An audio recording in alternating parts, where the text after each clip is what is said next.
Hello and welcome. With his quiet, humble and unassuming manner, it's intriguing to hear him described as arguably the best sportsperson India ever produced.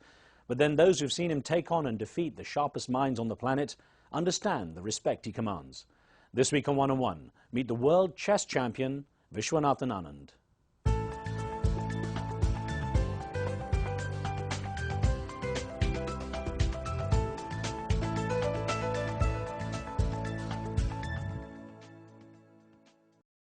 As a young boy born in the Indian city of Madras, now Chennai, Vishwanathan Anand, or Vishy as he's known, was introduced to chess when his sister took him to a club in the city.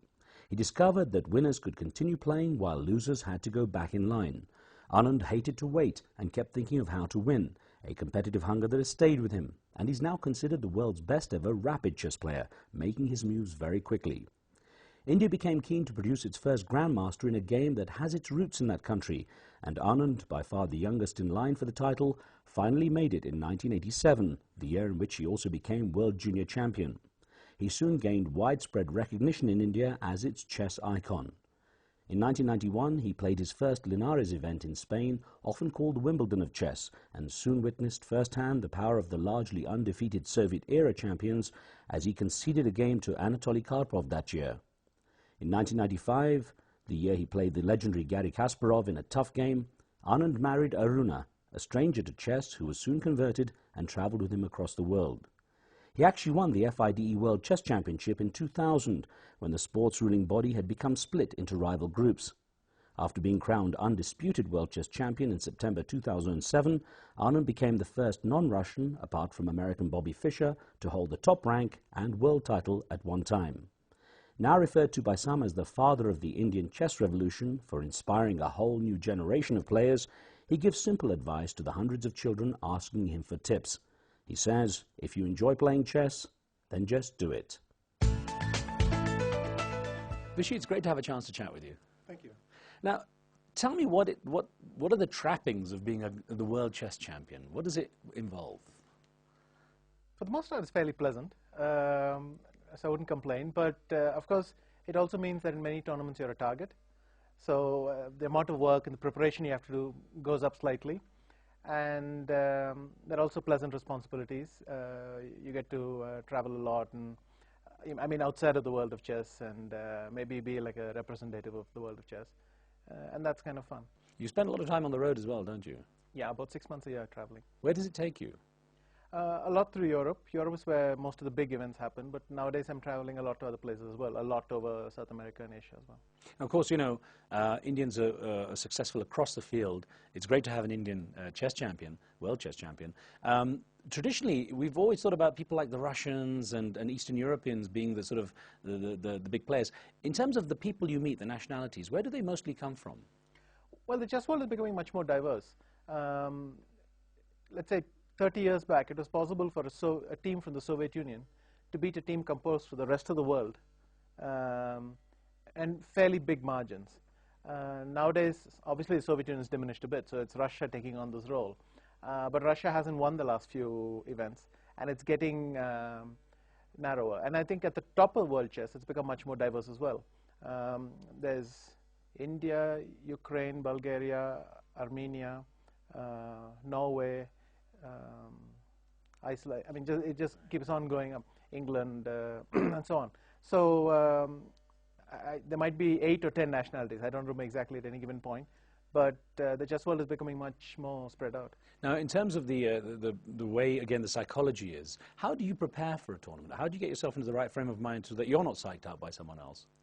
Well, you first draw up a list of all the other participants, and then make a list of database of all their games, and then start going through that, look at all the recent games.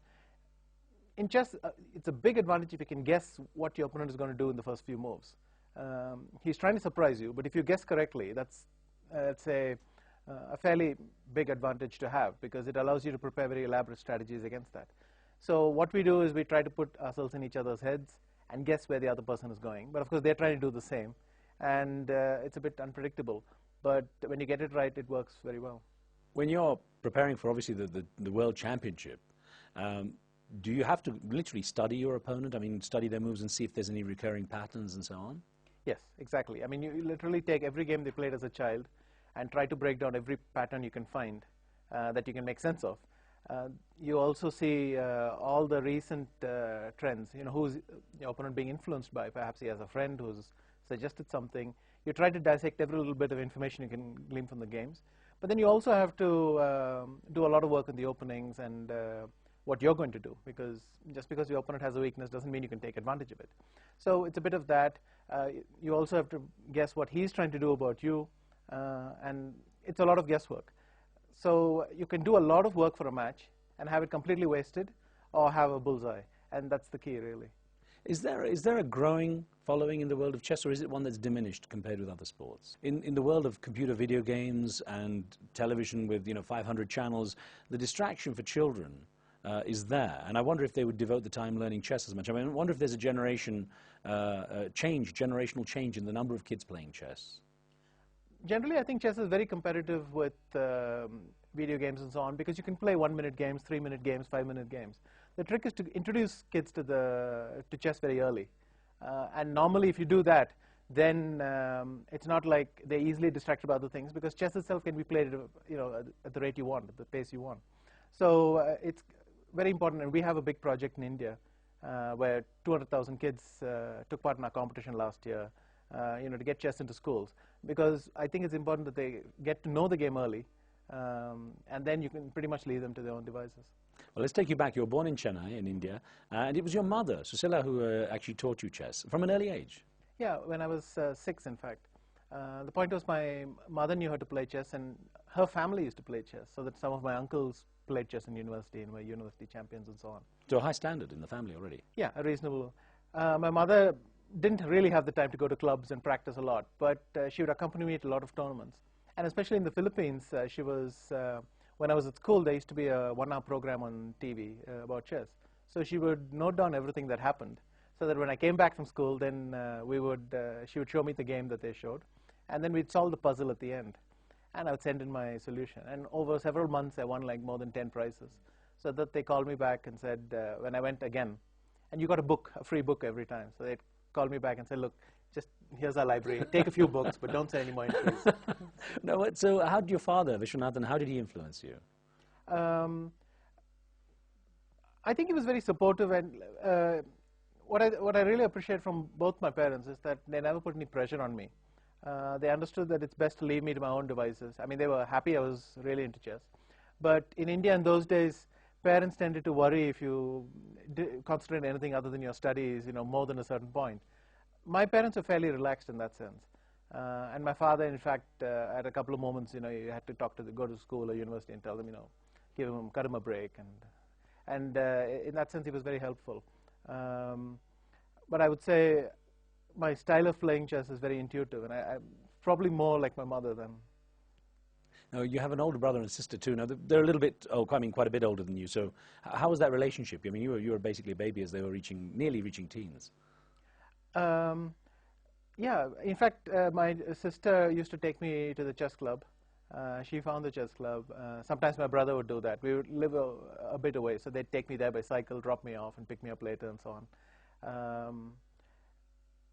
But it's right. I mean, essentially, I thought I had 2 sets of parents, and all of them just so much older that. How was life in Chennai? Because it's one of the sort of musical and arts capitals, the cultural sort of capital in India. If you had to be born somewhere in India, in those days, I would have recommended Chennai, because we had a strong chess community by Indian standards, and still Tamil Nadu and Chennai, the leading center of chess in India. So that was, and our particular club was very active as well. They literally, in certain years, I think 1980 and 81, they had a tournament practically every other week. So close to 30 tournaments a year they would host, and that gave me the chance to practice a huge amount. Now, you actually studied commerce. You went to study commerce. What was your plan in life initially? I mean, not knowing that perhaps you might be a world champion, of course, one day. What was your goal? Well, when I finished school, I became a grandmaster right away, and I'd won the World Junior basically a month after finishing school.